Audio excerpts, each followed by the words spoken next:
So, what's going on really with the drone strikes from Russia into Poland?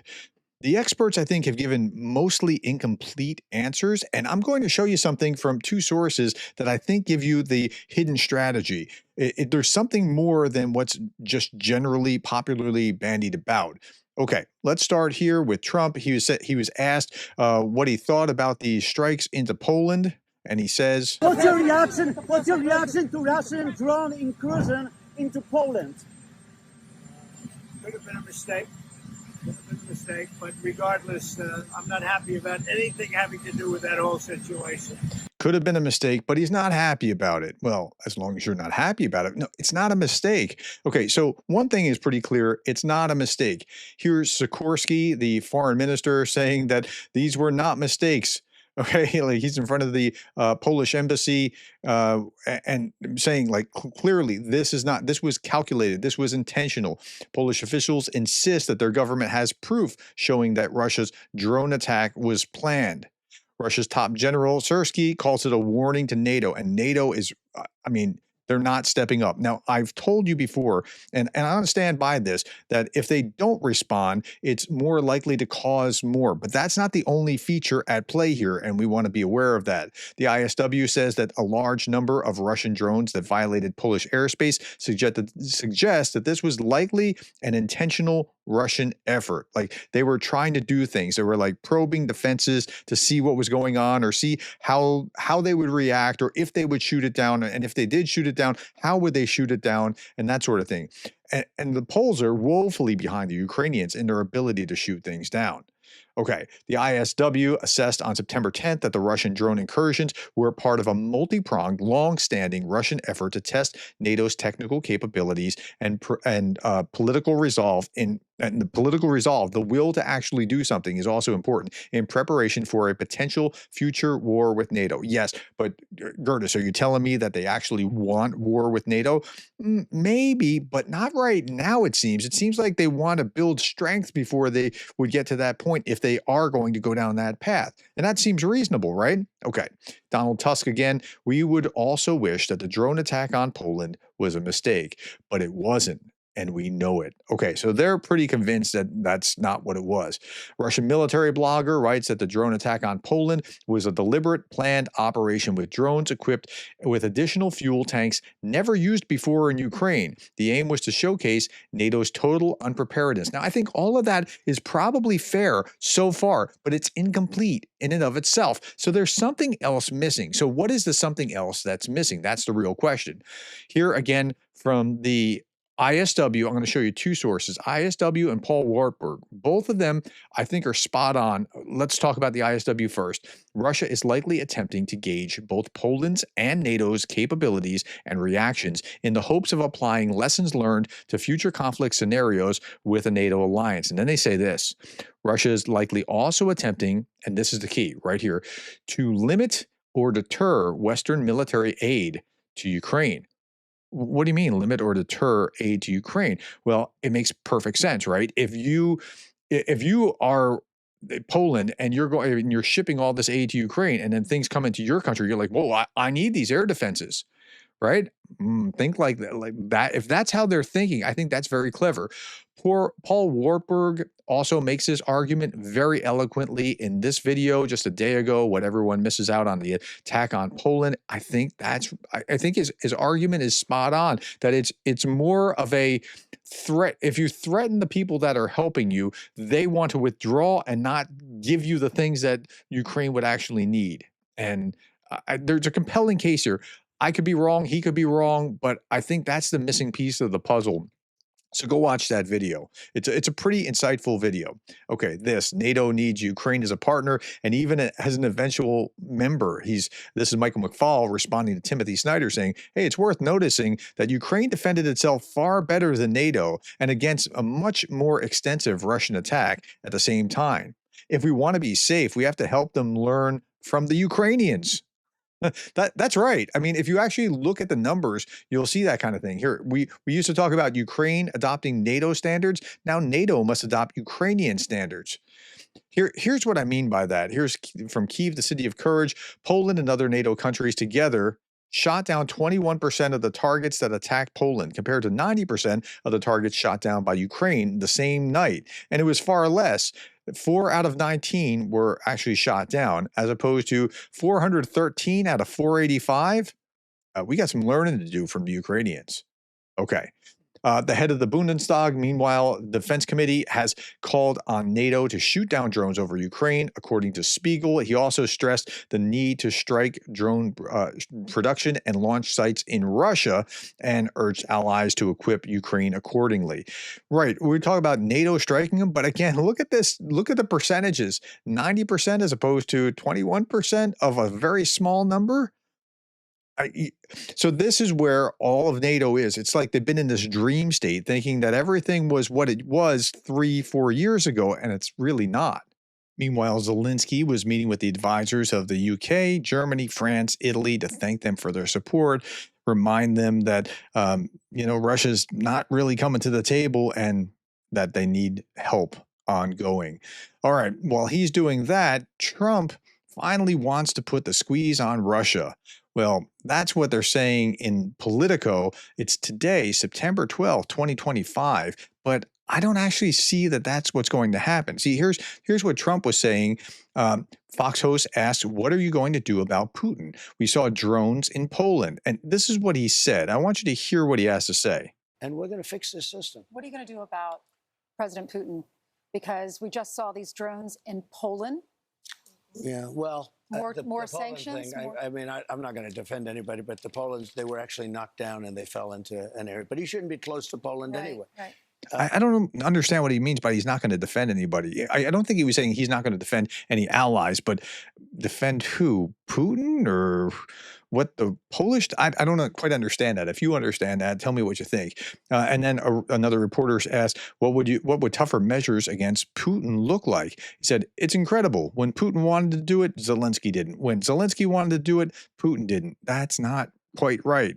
And now Zelensky wants to do it, and Putin is uncertain. Look, it's been over 100 days that Zelensky said, hey, I'm coming to the table, and Putin just keeps stalling and stalling and stalling. But Putin never actually wanted to come to the table.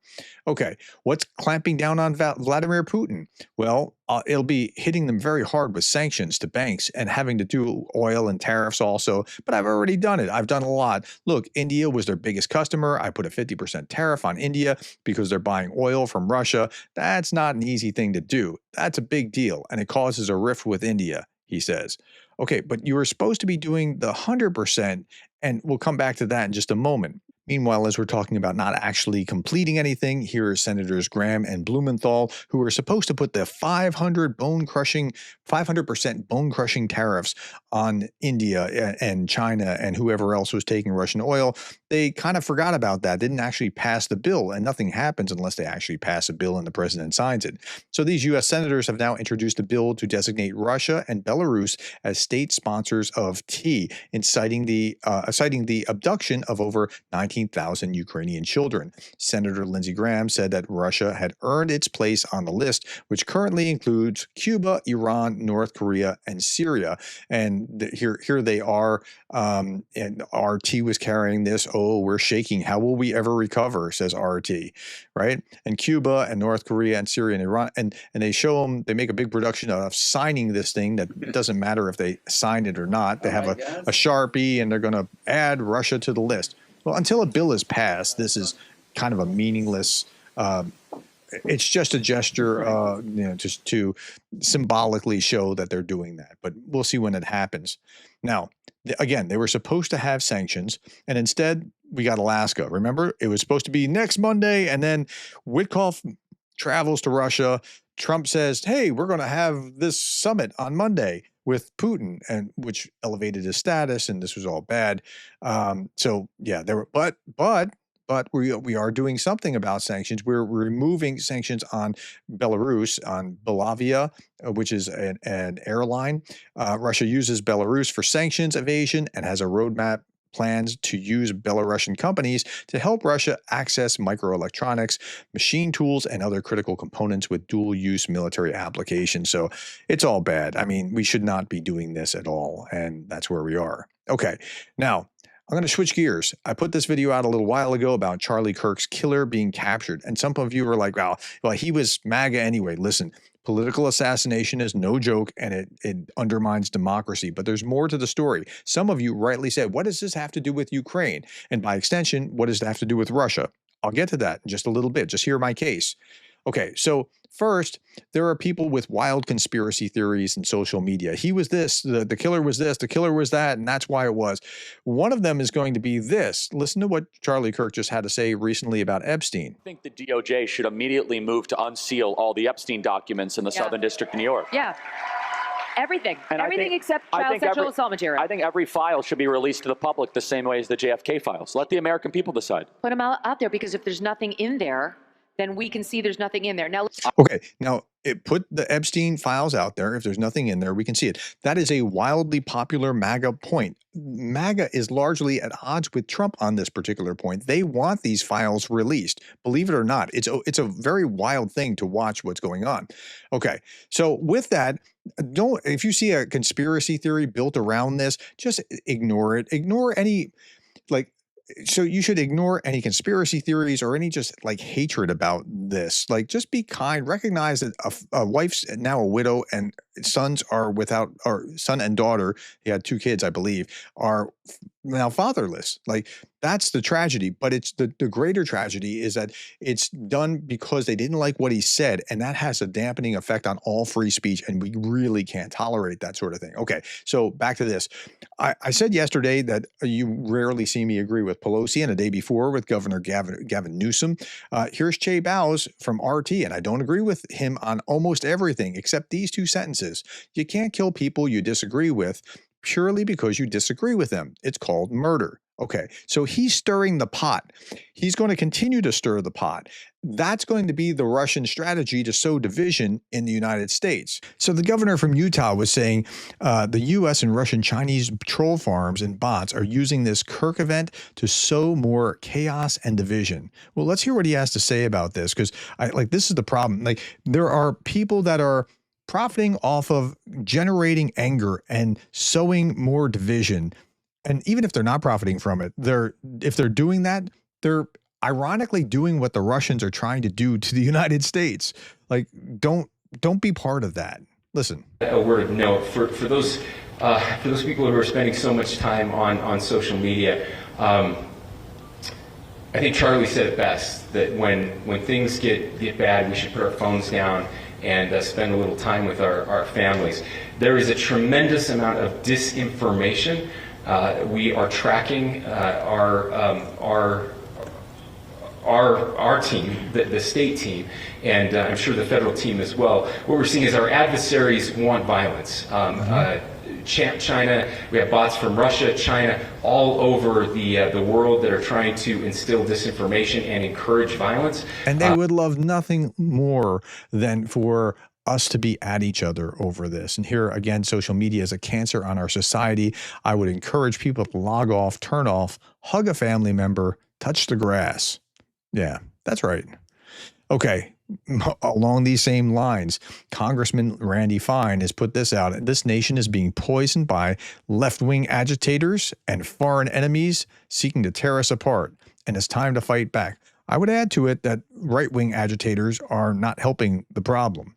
I'm filing a bill requiring protesters and influencers, right? Like, think about the Russian paid influencers on the MAGA side that came out about a year ago, to disclose when they are being paid and by who.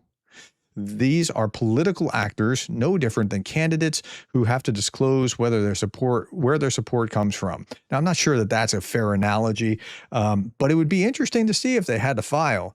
George Soros, Iran, China, Qatar aren't going to be happy. Too blank bad, he says. Okay. And Scott Ritter replies, who pays you? Oh, yeah, Israel. You're a paid shill of an illegitimate genocidal cult. Like, this is what I mean by social media. It's not really productive. Social media, because it's there's an interesting thing about social media, because it's a step removed from reality. People act differently. It's like when you play poker with money, you play differently than if you play poker, and I'm not a gambler, but if you play poker with chips, like you're more inclined to play differently, to play more freely because it's just little plastic chips. It's not actual money. If you pay with a credit card rather than with actual cash, same phenomenon. Same phenomenon in social media. People would say things on my thread that if you actually had to meet with me face to face, you would never think of saying. All right. Okay, last little bit. Here's some fun in Russia. A circus show for children with the acrobatic performers dressed kind of in a military-like outfit on a rotating tank. But they're not militarizing and, trying to groom that next generation to be warriors for something. All right. And then finally, I'll show you this last. This was, I was on with Jason J. Smart, and we were talking about what happened in that China summit last week and the fallout from that. So that's something to look at. And if you want to go to something next, I would highly recommend that you go to this Paul Warburg video. I'll even link it below because I think his thesis is right. Do you tell me what you think about this? Or are we just out in left field, or does that make some sense to you? Tell me what you think. Thank you for the time. Thank you for the likes, the shares, and the subscribes. And thank you for being the kind of person that cares about Ukraine.